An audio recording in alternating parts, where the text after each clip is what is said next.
Bonjour, je suis Nicolas Dufresne et vous écoutez La Fourmi dans la coquille, le podcast pour sortir du dédale.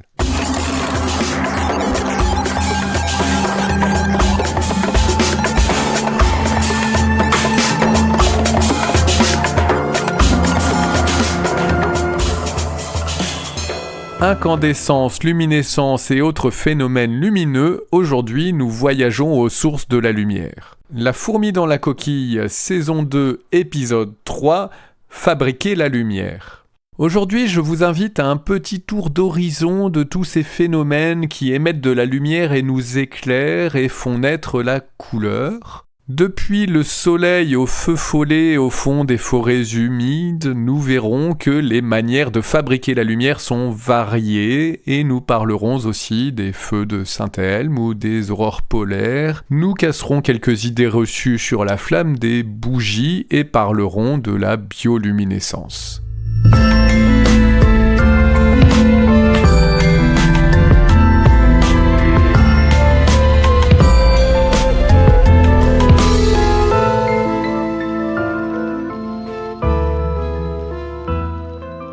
Résumé des épisodes précédents. La lumière est un rayonnement profondément lié à l'électricité et au magnétisme. En fait, la lumière visible n'est qu'une petite partie du rayonnement électromagnétique qui s'étale depuis les ondes radio aux rayons gamma en passant par les infrarouges, la lumière visible par l'être humain, les ultraviolets et les rayons X. En tant que rayonnement, elle se propage en ligne droite, elle peut être réfléchie ou déviée de diverses manières. Elle est composée d'une multitude de photons qui sont à la fois des ondes et des particules se propageant dans l'espace-temps. Ces photons, en tant qu'ondes, ils ont une longueur d'onde, ou on peut dire une fréquence, ce qui revient au même, qui définit une couleur. Si cette longueur d'onde fait partie du spectre que l'être humain peut percevoir, alors c'est une couleur. En tant que particules, ils possèdent une quantité précise d'énergie qui est directement proportionnelle ou équivalente à leur longueur d'onde. La couleur de la lumière elle-même dépend donc de la proportion de photons de différentes longueurs d'onde qui la composent. La lumière est un mélange de photons de plein de longueurs d'onde différentes et son intensité dépend du nombre total de photons qui composent la lumière.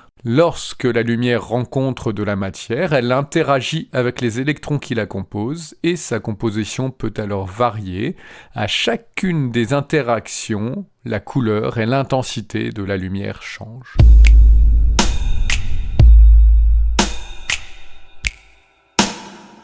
Et les sources de lumière sont donc des usines à photons qui les produisent tout en consommant de l'énergie. Elles transforment l'énergie en photons. Toutes les sources, que ce soit les étoiles, la combustion, la bioluminescence, les diodes électroluminescentes, les ampoules, les lasers, toutes les sources de lumière produisent des photons de longueur d'onde variées et elles émettent donc un spectre, un mélange d'ondes plus ou moins large. Les lasers, c'est ce qui va émettre le spectre le plus réduit. C'est une lumière quasiment monochromatique, c'est-à-dire composée d'une seule longueur d'onde, d'une couleur qu'on va dire pure, une des couleurs qu'on retrouve dans l'arc-en-ciel. Le soleil, lui, émet le spectre le plus large. C'est une lumière qui contient toutes les couleurs de l'arc-en-ciel et qu'on voit du coup blanche. Et il existe presque autant de méthodes de fabrication de photons qu'il existe de types de sources de lumière. Mais on peut les classer en deux grandes catégories. D'un côté, les plus répandues, ou en tout cas celles à l'origine du plus grand nombre de photons sur Terre, sont les sources incandescentes, celles dont la lumière provient de la chaleur. L'incandescence, qui est l'émission de lumière suite à la chaleur, en réalité, elle fait de toute la matière une source de lumière, excepté peut-être la matière que l'on appelle noire ou matière sombre, dont on ne connaît l'existence que par son interaction gravitationnelle et son influence sur les trajectoires de la matière ordinaire. Enfin, c'est peut-être pas le sujet ici, on va parler uniquement de la matière classique, même si la matière noire représente en réalité 80% de la masse de l'univers, on va l'ignorer parce qu'on ne la voit pas et on n'interagit pas du tout avec elle, nous autres pauvres petits humains. Cela étant dit, moi-même je ne suis pas constitué de matière noire, je suis bien constitué de matière ordinaire, j'ai une certaine chaleur, ce qui fait de moi une lumière, et oui, je suis une lumière, vous êtes des lumières aussi. Mais cette radiation thermodynamique, issue de la chaleur, elle n'est pas visible pour les corps dont la température est inférieure à 500 degrés Celsius, ou 773 Kelvin, parce que dans ce cas, elle est infrarouge, elle est au-delà du rouge. Quand la température monte, donc au-delà de 500 degrés Celsius, cette lumière devient visible et finit par tendre vers le jaune, puis le blanc et le bleu au fur et à mesure que la température monte. Les sources de lumière incandescentes, celles qui émettent de la lumière grâce à leur chaleur, elles sont nombreuses. Il y a par exemple le feu, bien évidemment, les anciennes ampoules à incandescence, celles qui ont un filament qui chauffe, ou la lave par exemple, qui est constituée de roches en fusion qui sont suffisamment chaudes pour émettre de la lumière un peu rouge, entre 500 et 900 degrés Celsius, voire même de la lumière orangée quand la lave atteint les 1000 degrés Celsius, et des fois jaune quand la lave atteint 1200 degrés Celsius, ce qui peut arriver en fonction de sa composition chimique. De la même manière, la couleur du métal chauffé indique sa température. Quand il est rouge et jaune, il est autour de 500 degrés, puis il peut devenir blanc, ce qui est la couleur du soleil, quand on atteint les 5500 degrés.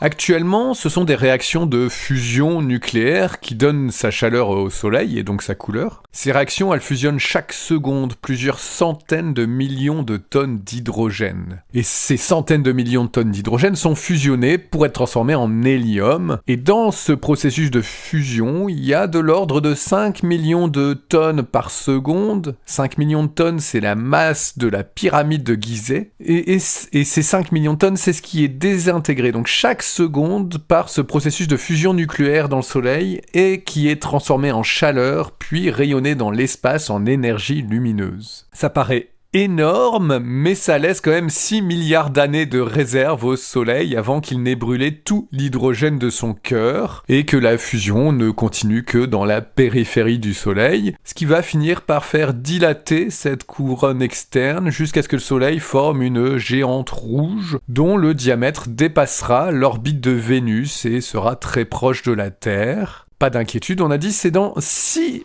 milliards d'années. Sachant que le Soleil existe depuis environ 4,5 milliards d'années, on a le temps de voir venir. À ce moment-là, il sera 2000 fois plus lumineux qu'aujourd'hui et la Terre sera complètement calcinée. Le Soleil y perdra un tiers de sa masse pendant un autre milliard d'années, puis son cœur finira par se contracter, il sera de plus en plus concentré sous la masse de l'hélium qui est produit, l'hélium étant plus lourd que l'hydrogène, le cœur du Soleil va se contracter, donc sa chaleur va augmenter jusqu'à atteindre 600 millions de Kelvin, c'est-à-dire 40 fois plus chaud que la température actuelle du cœur du Soleil. Et cette chaleur extrême permettra au Soleil de commencer à fusionner l'hélium lui-même. Ça le fera entrer dans une période assez brève et instable, où il fusionnera des éléments de plus en plus lourds, notamment du carbone et de l'oxygène, et encore plus lourds, avant que finalement tout ça ne s'arrête. Il restera alors plus que le cœur du Soleil, tout petit et très massif, qui formera d'abord une naine blanche. C'est une étoile dont la seule lumière provient de la chaleur qui lui reste, mais elle est inerte. Il n'y a plus de réactions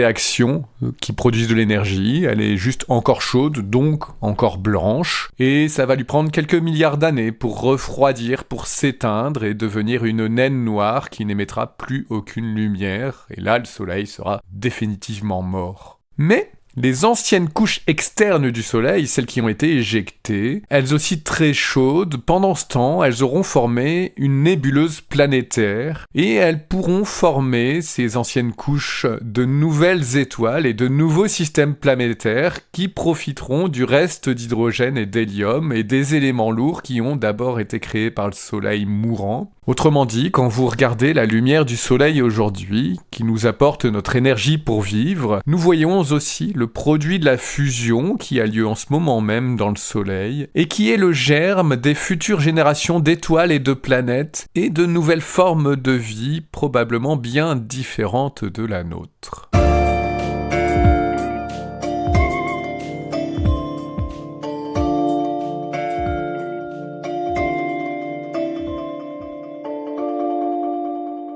La plupart des sources de lumière incandescente, en lumière visible, peuvent être, comme le Soleil, rapprochés du modèle idéal du corps noir dont on a parlé dans l'épisode précédent. Et ces lumières incandescentes, dont le spectre est issu de la chaleur, elles ont un avantage, entre guillemets, qui est d'émettre des photons dans tout le spectre visible, même si, en fonction de la chaleur, certaines longueurs d'onde sont plus ou moins dominantes, ce qui leur donne une teinte qui peut aller du rouge au bleu. Ce sont des lumières qui émettent dans tout le spectre visible de l'arc-en-ciel. Ça, ce n'est pas le cas de la deuxième catégorie de sources de lumière, qui est la luminescence. Les sources luminescentes, on les qualifie parfois de froides, justement en opposition aux sources incandescentes dont la lumière vient de la chaleur. La luminescence est en fait le résultat d'interactions entre des particules électriquement chargées, donc en général les électrons, qui effectuent ce qu'on appelle une transition électronique au sein des atomes. C'est-à-dire en fait qui changent de niveau d'énergie pour passer à un niveau d'énergie plus bas, et ils émettent l'excédent d'énergie sous forme de photons. La longueur d'onde du photon qui est émis, elle est alors directement liée à l'énergie qui a été perdue par l'électron, et cette valeur, elle n'est pas arbitraire. C'est ce qu'on a appris avec la physique quantique au XXe siècle. L'électron n'a pas le choix de son énergie. Il est coincé sur des paliers précis. Il peut que sauter d'un palier à l'autre, mais il n'y a pas de demi-valeur. Autrement dit, il n'a pas le choix des fréquences, des longueurs d'onde, des photons qui sont émis. Les photons dépendent de ces paliers, et c'est ce qui fait que les sources luminescentes, en général, elles n'émettent des photons que dans des parties limitées, précises du spectre, au contraire des sources incandescentes. Elles ont donc une couleur bien définie, plus précise. Ça, c'est un effet qui est bien pratique pour nous autres humains dans certaines applications, mais en général, par exemple pour l'éclairage domestique, c'est plutôt un problème. Parce que nous autres êtres humains avons une vision qui s'est développée pour voir en détail de nombreuses couleurs avec une grande acuité visuelle, en particulier sous la lumière du soleil. Le soleil est une source incandescente qui émet dans tout le spectre visible, sans discontinuité importante, qui est plus ou moins centrée sur ce qu'on va appeler jaune, mais qui paraît parfaitement blanche. Toute surface qui est éclairée par ce spectre, par la lumière du soleil, prend une couleur qui lui est propre. En fait, ces surfaces absorbent une partie du spectre et ne réfléchissent qu'une autre plus petite partie, et c'est ce qui lui donne la couleur. Dans le cas d'un éclairage à partir d'une source luminescente,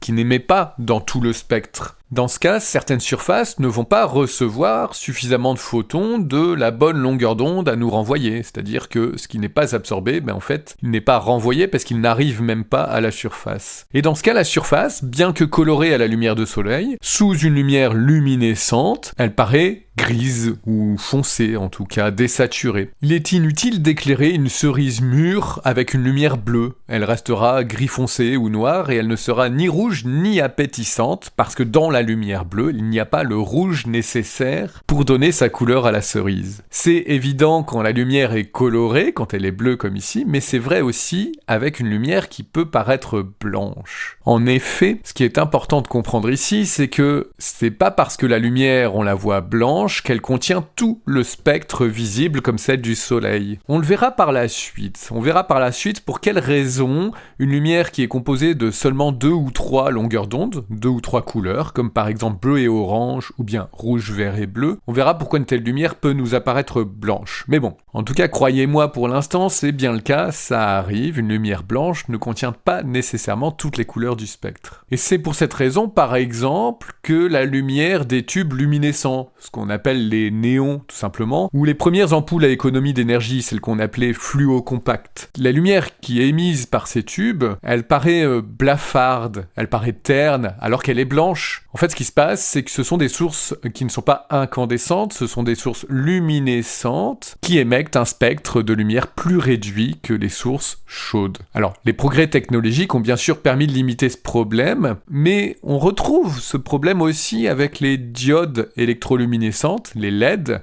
des ampoules à économie actuelles qui sont plus récentes, parce que les diodes sont aussi des sources luminescentes et le problème fondamental de ces diodes, c'est qu'elles émettent un spectre vraiment très réduit dans une couleur bien précise. On a des diodes rouges, on a des diodes vertes, qui sont connues depuis relativement longtemps, Les diodes bleues sont apparues plus récemment, mais aucune diode ne permet d'émettre de la lumière réellement blanche avec toute une gamme de longueurs d'onde dans les rayons lumineux. Donc en fait, les ampoules à diodes actuelles, elles renferment plusieurs types de diodes dont les couleurs se combinent pour former du blanc. Le problème, c'est que des ampoules à diodes de mauvaise qualité peuvent très bien n'émettre que juste du rouge, du vert et du bleu, mais pas de orange, ni de jaune, ni d'autres couleurs de la gamme. Et dans ce cas, même sous une lumière blanche, une mandarine a l'air toute terne, parce qu'il n'y a pas de orange dans les rayons. Il y a du rouge et du vert, mais pas de orange. Ce sera le même problème pour vos chaussettes mauves et vos chaussures jaunes moutarde. Tout comme les goûts et les couleurs, la lumière, même quand elle est blanche, peut être de qualité variable.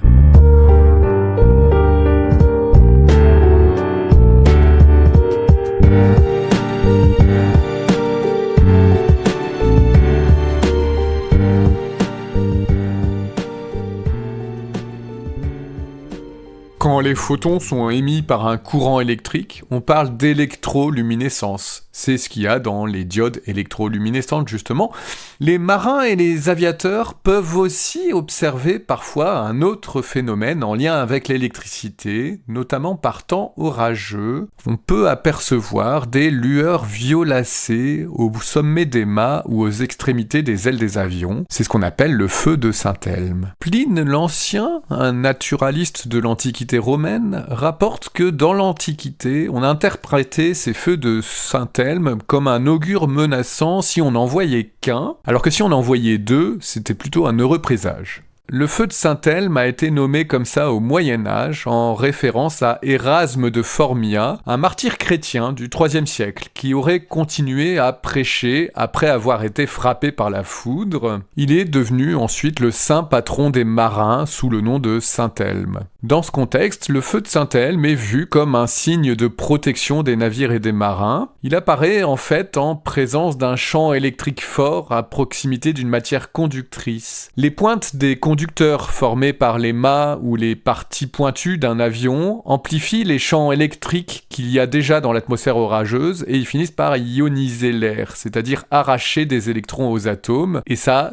crée un halo lumineux. C'est le feu de Saint-Elme. Ce phénomène, il est aussi mentionné comme pouvant apparaître sur les piolets et les équipements métalliques des alpinistes, par exemple. C'est ce que mentionne Frison Roche dans son roman Premier de cordée en 1940. Et l'idée est reprise en 1960 par Hergé dans Tintin au Tibet.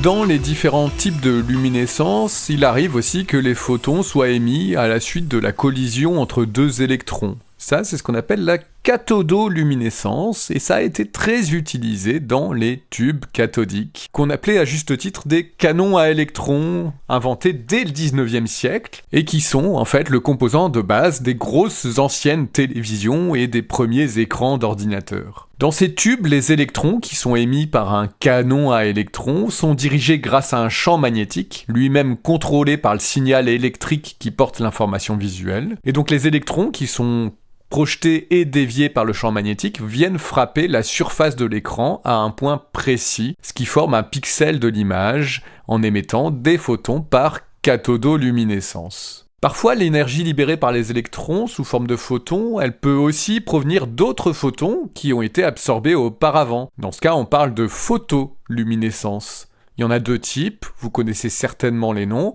La fluorescence, qui est plus rapide, quand le photon est réémis tout de suite après l'absorption d'un autre photon, c'est-à-dire qu'un photon est absorbé par l'atome, un nouveau est émis tout de suite, ça crée de la fluorescence. Et la phosphorescence, c'est un phénomène semblable, mais qui peut durer là plusieurs secondes. Il peut s'écouler plusieurs secondes entre l'absorption du photon et la réémission d'un nouveau photon par les atomes. La fluorescence et la phosphorescence sont en fait un peu plus courantes qu'elles n'y paraissent. C'est par exemple le phénomène qui est révélé par ce qu'on appelle la lumière noire, qu'on retrouve dans des soirées de mariage ou en boîte de nuit par exemple. Et cette lumière, en réalité, elle n'est pas noire, c'est une lumière dont le spectre se situe à la limite des longueurs d'onde visibles, autour du violet et de l'ultraviolet, et elles paraissent donc très peu lumineuses, mais en fait c'est bien qu'on ne voit pas les couleurs qui sont émises. Et les photons de ces longueurs d'onde en particulier sont justement absorbés par les textiles synthétiques blancs et restitués par fluorescence dans le spectre visible, ce qui leur donne cet éclat lumineux dans les pièces éclairées uniquement par cette lumière noire. En fait, la différence entre un simple rebond de lumière et la fluorescence, c'est que justement, les photons, comme ils sont absorbés puis réémis, ils peuvent être réémis dans une longueur d'onde différente de celle du photon qui est arrivé, au contraire d'une réflexion où c'est simplement le photon qui rebondit et donc ne change pas de couleur. Un autre exemple, on ajoute dans les antigènes de la fluorescéine. C'est une molécule fluorescente et ça permet de diagnostiquer plus rapidement les intoxications provoquées par l'ingestion de ces antigènes, qui peut être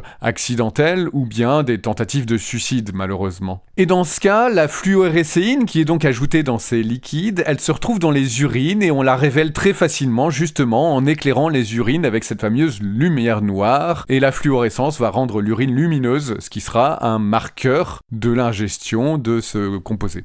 On retrouve aussi de la photoluminescence dans le monde vivant. C'est un phénomène qui est bien documenté chez pas mal de plantes, chez des invertébrés, des organismes marins, qu'il ne faut pas confondre avec la bioluminescence dont on parlera un tout petit peu après. Et on retrouve de la photoluminescence aussi chez certains mammifères étonnamment, en particulier chez certaines espèces de chauves-souris. Quand on les éclaire de lumière ultraviolette, les chauves-souris prennent alors une teinte verte fluorescente. On n'explique pas encore si ce phénomène il est un fruit utile de l'évolution des espèces, par exemple pour échapper à des prédateurs, pour communiquer ou pour simplement améliorer la vision, ou si c'est juste un effet secondaire ou du hasard. En tout cas, cette photoluminescence semble n'être présente que chez les espèces nocturnes ou crépusculaires.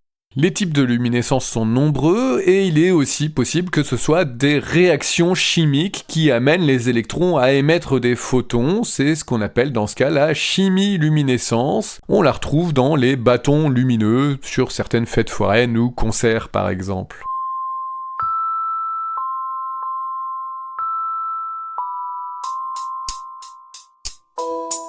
Et quand cette chimiluminescence, elle a lieu au sein d'un organisme vivant, on parle alors de bioluminescence.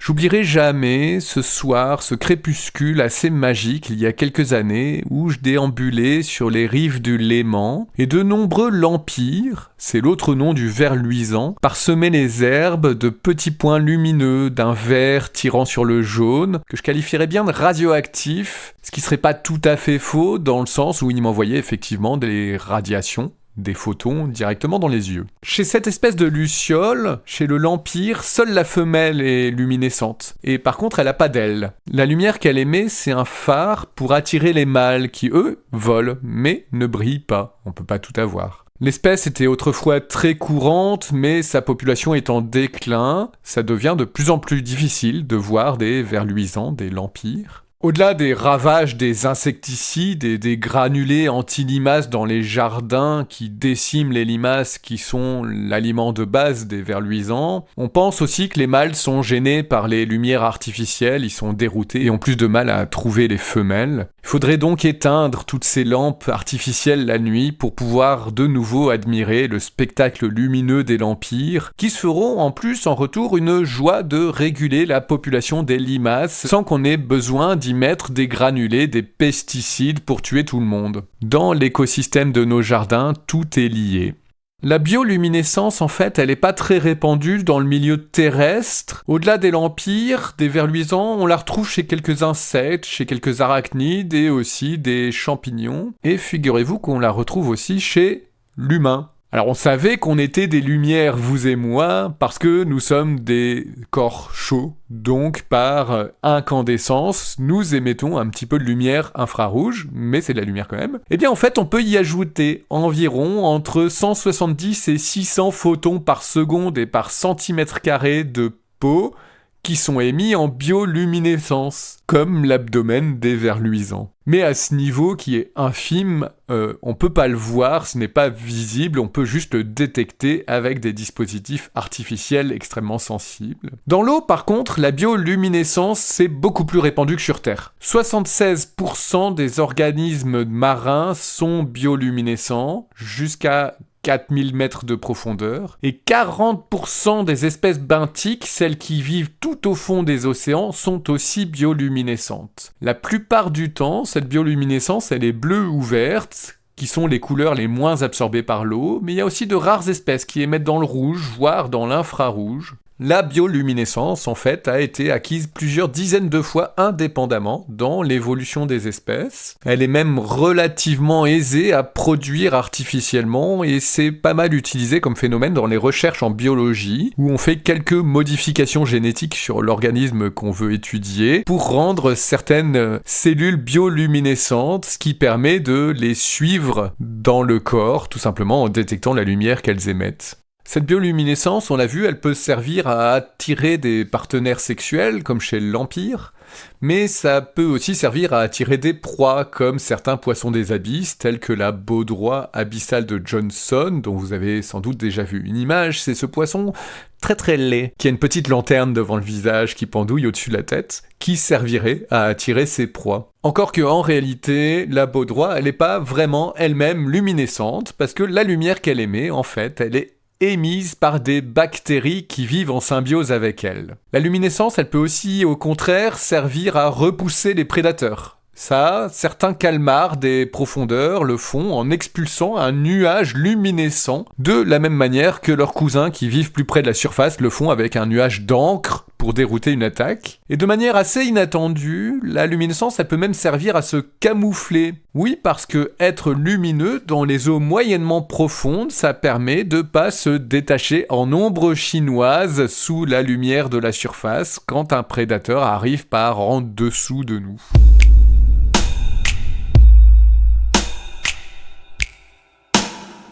La chimiluminescence, dont la bioluminescence est une des formes, c'est aussi à l'origine du cœur bleu des flammes où des réactions chimiques provoquées par la combustion ont lieu. Parlons un peu des flammes justement, parce que contrairement à une idée très répandue, le cœur bleu de la flamme d'une bougie, c'est pas la zone la plus chaude. En fait, la partie la plus chaude se situe au-dessus de la pointe jaune de la flamme. Si on décortique un peu ce qui se passe dans une flamme et qu'on regarde les couleurs, on va comprendre ça. Au cœur de la flamme, on devine une zone qui n'est pas lumineuse. C'est là que la cire s'évapore. La température est environ, à cet endroit-là, de 600 degrés Celsius. Il y a cette fameuse zone bleue qu'on croit à tort être la zone la plus chaude. Elle est bleue parce que là ont lieu des réactions chimiques qui lui donnent cette couleur et ça se passe aux alentours de 800 degrés Celsius. On trouve d'ailleurs le même phénomène quand on brûle du gaz naturel dans une cuisinière ou un briquet où la flamme est bien bleue, voire légèrement verdâtre. Cette couleur n'est pas due à la chaleur mais bien aux réactions chimiques du gaz en combustion. Vient ensuite, au-delà de la zone bleue, une très fine bande plus sombre, à une température encore un peu plus élevée, à 1000 degrés. C'est l'endroit où l'oxygène manque pour bien brûler et donc se forment des suies qui réduisent la luminosité dans cette zone. C'est ces suies qui iront ensuite monter, salir le plafond au-dessus de la bougie et faire de vilaines traces noires. Ensuite, au-delà de cette fine zone sombre, on trouve la plus grande zone lumineuse, jaune, voire blanche dans son cœur quand la température dépasse 1300 degrés Celsius. Cette zone prend des teintes orangées autour, là où la température est plus faible, de l'ordre de 800 degrés, et c'est là, et seulement là, qu'on a une authentique lumière incandescente dont la couleur dépend uniquement de la température, c'est-à-dire un corps noir presque parfait. Et enfin, autour de la flamme, il y a un voile moins lumineux, voire pas lumineux, qui est l'endroit où la cire se consume entièrement et se transforme en dioxyde de carbone et en eau. L'idée fausse selon laquelle le cœur bleu est le plus chaud provient de l'erreur de croire que toute la flamme est incandescence et de l'interpréter comme un corps noir dont la couleur dépend de la température, alors qu'en fait le cœur n'est pas incandescent mais luminescent, c'est le résultat d'une réaction chimique et non pas de la chaleur. D'ailleurs, si le cœur était incandescent, le bleu qu'il atteint signifierait que la température serait à peu près 2 fois celle de la surface du soleil. Je vous garantis que c'est pas le cas, les petites bougies et la cire n'atteignent pas 2 fois la température de la surface du soleil, c'est une erreur.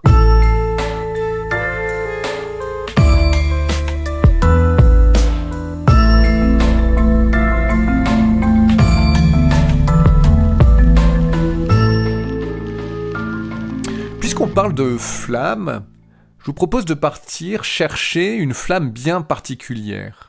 On va attendre la tombée de la nuit pour la repérer plus facilement et se mettre dans une ambiance propice aux histoires étranges et inquiétantes. Nous irons chercher cette flamme dans un ancien cimetière ou un marécage. Peut-être verrons-nous alors apparaître dans l'air, près du sol, une petite lueur bleutée ou jaune, voire parfois rougeâtre, qui prendra la forme d'une flamèche, très instable, qui disparaîtra au bout de quelques secondes, 1 minute tout au plus. Ce qu'on vient de voir là, c'est un feu follet. Cette étrange petite flamme ne semble pas chaude, elle brûle rien autour d'elle. Est-ce que c'est une âme en peine qui attend les prières pour se libérer du purgatoire ? Ou peut-être l'âme d'un enfant mort sans baptême ? Ou peut-être un mauvais esprit qui cherche à vous entraîner dans les marais ? Les croyances autour du phénomène du feu follet sont très variées, mais sa véritable explication est un peu plus terre-à-terre. Il arrive en fait que dans les sols où il y a peu d'oxygène et des matières organiques, comme par exemple des plantes mortes dans les marais ou les cadavres dans les cimetières, dans ces sols, il peut y avoir des bactéries qui décomposent ces matières organiques et qui émettent du méthane, et d'autres bactéries qui décomposent aussi ces matières organiques, mais qui, elles, émettent des composés phosphorés.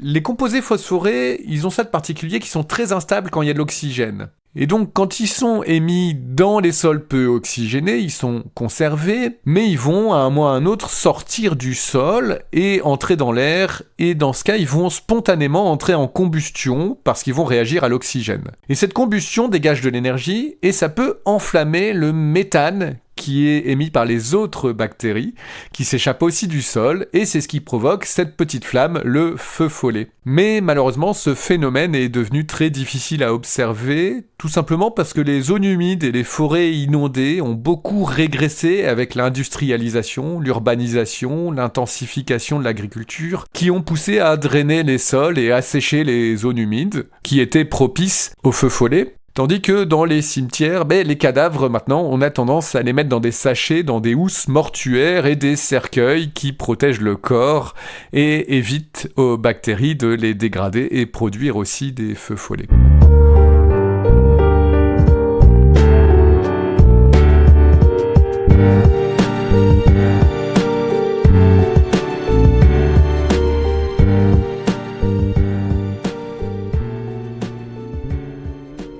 Il existe encore bien d'autres types de luminescence qui sont plus rares, comme par exemple la cristalloluminescence, la mécaluminescence, etc. Faut dire que la force électromagnétique avec la gravité, elle est celle qui influence le plus notre quotidien. Mais parce que rien n'est jamais aussi simple qu'il n'y paraît dans l'univers, et c'est ce qui donne tout leur intérêt aux sciences, il existe en réalité un troisième type de source de lumière un petit peu à part, qui n'est pas incandescente et puis pas vraiment non plus luminescente. On sait que la lumière se déplace à la vitesse maximale autorisée par les mystérieuses lois de notre univers dans le vide. Mais elle peut être ralentie par la matière, et en fonction du milieu qu'elle traverse, par exemple dans l'eau, la lumière peut aller moins vite que la vitesse maximale autorisée, celle qu'elle a quand elle est dans le vide. Il peut alors arriver que d'autres particules aillent plus vite que la lumière elle-même dans le milieu en question. Et quand ces particules sont électriquement chargées, autrement dit que les perturbations qu'elles provoquent par leur passage à toute vitesse peuvent émettre des photons, comme toutes les particules chargées, alors il se produit l'équivalent lumineux du bang supersonique des avions qui passent le mur du son. C'est une espèce d'onde de choc photonique qui se forment et qui forment un cône autour de la particule. L'analogie avec le son s'applique parfaitement à l'onde lumineuse. En fait, les ondes interagissent avec elles-mêmes et forment des interférences qui s'amplifient, et ça forme ce qu'on appelle l'effet Cherenkov. Ça crée une lueur étrange, digne d'un film de science-fiction, entre bleu et cyan, qui vont parfois jusqu'à l'ultraviolet, et qu'on voit au cœur des réacteurs nucléaires qui sont baignés dans l'eau, où les neutrons peuvent dépasser la vitesse de la lumière dans l'eau et provoquer cette espèce de bang lumineux qui donne cette lueur bleutée, étrange et radioactive. Il faut toutefois pas confondre cet effet Cherenkov avec la radioluminescence des matériaux radioactifs, bien qu'on puisse le voir dans les centrales nucléaires, comme par exemple le radium qui était étudié par Marie Curie et Pierre Curie. Marie Curie, que vous connaissez tous et toutes, la première femme à avoir obtenu un prix Nobel en 1903, conjointement avec son mari Pierre Curie et Henri Becquerel, le découvreur de la radioactivité, et la seule femme à avoir obtenu 2 prix Nobel, avec le prix Nobel de chimie en 1911, que son mari n'a pas eu avec elle parce qu'il est mort, renversé par un cheval quelques années avant, pour la découverte du polonium et du radium, des éléments radioactifs. Elle est en fait la seule personne à avoir obtenu 2 prix Nobel dans 2 domaines scientifiques distincts, c'est-à-dire la physique et la chimie. Elle dira, quand elle a eu son Nobel en 1911, « Je tiens à rappeler que la découverte du radium et celle du polonium ont été faites par Pierre Curie en commun avec moi, un hommage à son mari décédé 5 ans plus tôt. » Marie Curie meurt en 1936 à 66 ans d'une leucémie induite par ses nombreuses expositions aux matériaux radioactifs qu'elle étudiait et aussi aux rayons X utilisés en radiographie pendant la Première Guerre mondiale, pendant laquelle elle a activement participé aux soins des soldats et elle a formé des bataillons de jeunes femmes aides radiologistes, ce qui l'a beaucoup irradié et provoqué son cancer. Je disais donc, avant cette parenthèse sur Marie Curie, qu'il ne faut pas confondre l'effet Cherenkov avec la radioluminescence des matériaux radioactifs. La plupart de ces matériaux radioactifs émettent justement des rayons ultraviolets et des rayons X qui sont plus énergétiques que la lumière visible et qui ont une fâcheuse tendance à endommager les molécules d'ADN et provoquer des cancers. L'usage de radium dans les peintures luminescentes était très courant au début du XXe siècle, par exemple dans l'horlogerie pour peindre les aiguilles des montres et les rendre lumineuses, ou dans l'aviation et pour les signalisations de secours. Ces peintures au radium ont provoqué la mort de dizaines d'ouvrières qui affinaient leurs pinceaux en les portant à la bouche aux États-Unis. Mais paradoxalement, quand elle est bien ciblée, cette radioluminescence, elle permet aussi le traitement des cancers. Alors on a cessé ce qu'on appelait les curie-thérapies, qui consistaient à traiter les tumeurs en insérant carrément du radium dedans, parce que cette méthode avait tendance à irradier les opérateurs qui pratiquaient l'opération. On l'a remplacée par la radiothérapie, qui est encore très utilisée de nos jours, qui permet de détruire les tumeurs à coups de rayons lumineux énergétiques émis par radioluminescence. Alors il est encore possible aujourd'hui d'observer la radioluminescence, je veux dire dans le spectre visible et pas des rayons X qui servent à faire les radiographies, dans certains dispositifs lumineux de secours par exemple. Alors depuis le XXe siècle, on a remplacé le radium par du tritium qui est beaucoup moins dangereux. On en trouve encore aussi dans d'anciennes horloges, d'anciennes montres illuminées au radium. Et si donc on peut toujours voir de la radioluminescence, on pourrait croire que l'effet Cherenkov, qui a lieu dans le cœur des centrales nucléaires, est beaucoup plus difficile à observer. On pourrait croire que ce n'est pas une source de lumière très courante, mais l'univers a toujours quelques surprises pour nous. Il se trouve que des particules chargées se déplaçant à grande vitesse, comme les neutrons dans l'eau des réacteurs nucléaires, c'est pas si rare. Le Soleil envoie dans toutes les directions et en permanence toutes sortes de particules, dont des particules chargées, c'est ce qu'on appelle le vent solaire. Faut pas croire que le Soleil ne nous envoie que des photons. Ce vent solaire, il contient essentiellement des protons et des ions hélium qui sont tous deux chargés positivement, et puis quelques électrons libres aussi qui eux sont chargés négativement. Et le Soleil, il en éjecte pas qu'un peu. Il perd environ 1 million de tonnes de matière par seconde de cette manière. Et une partie de ces particules finit évidemment par atteindre la Terre. Il arrive même que certaines d'entre elles traversent le globe oculaire des astronautes, et dans ce cas, elles provoquent un effet Cherenkov dans l'eau contenue dans les yeux, et les astronautes aperçoivent alors une lueur venue de nulle part. Et ça arrive plusieurs fois par jour. Alors vous allez me dire, oui, mais moi je vis pas dans l'espace, c'est pas vraiment ma vie quotidienne. Mais d'après l'astronaute Jean-Loup Chrétien, Ce phénomène se produit aussi sur Terre, moins fréquemment parce qu'on est protégé par l'atmosphère, mais il estime qu'une ou 2 fois par personne et par an, il y a un effet Cherenkov dans un œil. Le problème, c'est juste de reconnaître l'effet quand ça vous arrivera et de pas croire que vous êtes ébloui par quelque chose que vous n'expliquez pas. En tout cas, ça vous en met plein les yeux.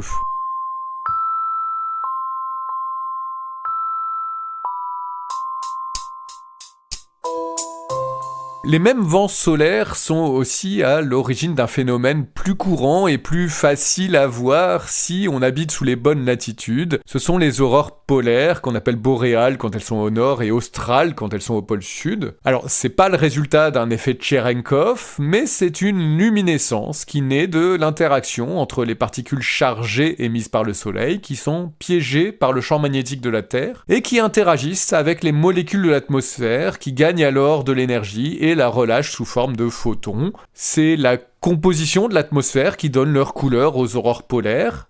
Et comme cette composition dépend de l'altitude, les couleurs sont variées. Ça se distribue entre 80 et 1000 km d'altitude. L'oxygène émet en fait du vert et du rouge, alors que l'azote émet du bleu, du rouge et du violet. Ce sont les 2 gaz qui forment l'essentiel de l'atmosphère, mais dans des proportions variables en fonction de l'altitude, et avec le champ magnétique terrestre et les particules venues tout droit du Soleil. C'est ce qui va peindre sur la toile cosmique les incroyables rideaux, rayons, draperies qui teintent les nuages, la mer et la terre, les nuits de tempêtes solaires, les aurores polaires. Au 1er siècle, Pline l'Ancien disait « On a vu pendant la nuit une lumière se répandre dans le ciel, de sorte qu'une espèce de jour remplaçait les ténèbres. » En finnois, on appelle les aurores polaires des Revontulet. Alors je ne sais pas exactement comment ça se prononce, je ne parle pas finnois. Si un des auditeurs vit en Finlande et comprend ou parle le finnois, peut m'aider, je lui serai reconnaissance. En tout cas, Revontulet, ça signifie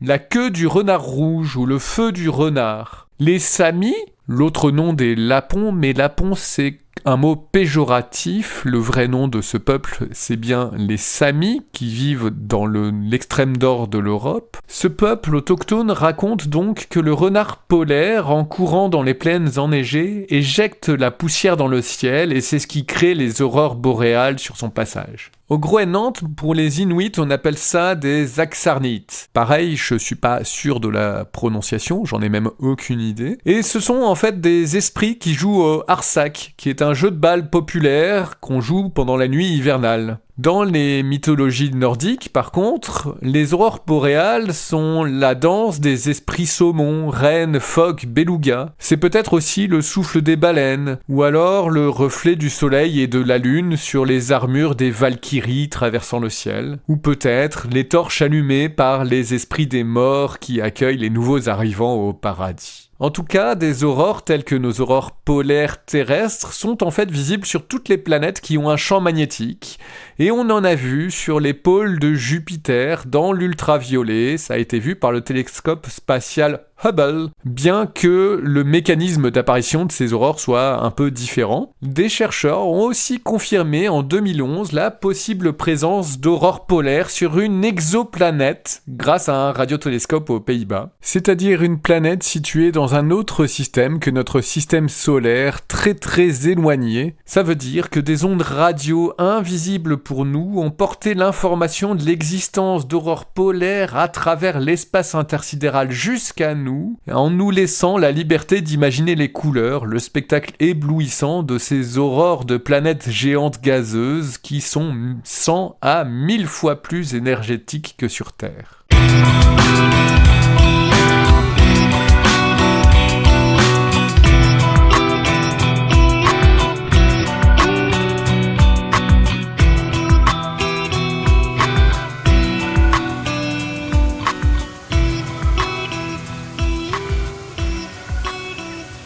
Nous voilà à l'issue de notre tour du monde et de l'univers des sources de lumière. J'espère que ce voyage vous a plu. Dans le prochain épisode de La fourmi dans la coquille, nous continuerons de suivre le chemin de la lumière et découvrirons ensemble les phénomènes qui vont réfléchir et dévier les rayons lumineux. Nous parlerons des couleurs de l'aube et du crépuscule, nous parlerons de l'irisation des plumes de Rosala Mapoule, nous parlerons aussi de la chlorophylle des feuilles des plantes et des radiotélescopes. J'espère que cet épisode vous a plu. Comme d'habitude, je vous invite à le partager à votre entourage et je rappelle à ceux qui voudraient aller plus loin dans le détail que de nombreux textes sont disponibles sur le site internet du podcast lafourmi.media accompagnés de quelques belles illustrations pour vous aider à approfondir le sujet et accéder aux sources qui m'ont aidé lors de l'écriture des épisodes. Merci à vous de m'avoir écouté jusqu'au bout.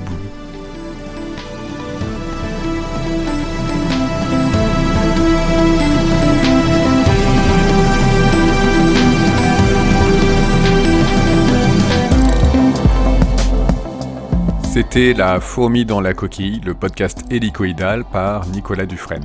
Merci à Anna Alcé pour son travail de relecture et à mon ami Wassaru pour sa musique. Ce podcast est entièrement réalisé avec des logiciels libres et open source. N'hésitez pas à m'envoyer vos questions et vos réactions à contact@lafourmi.media.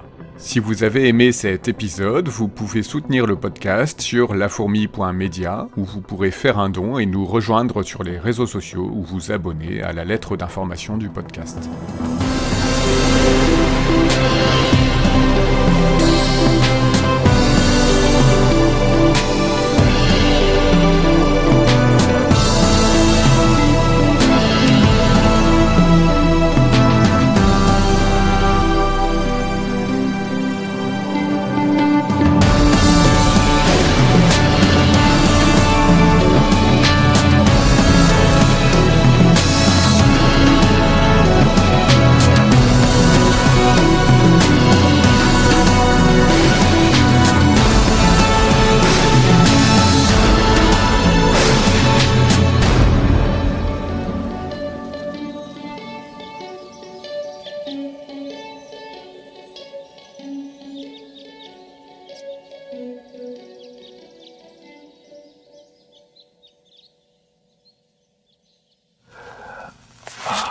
Man, the more I hear about this, it just gets crazier and crazier.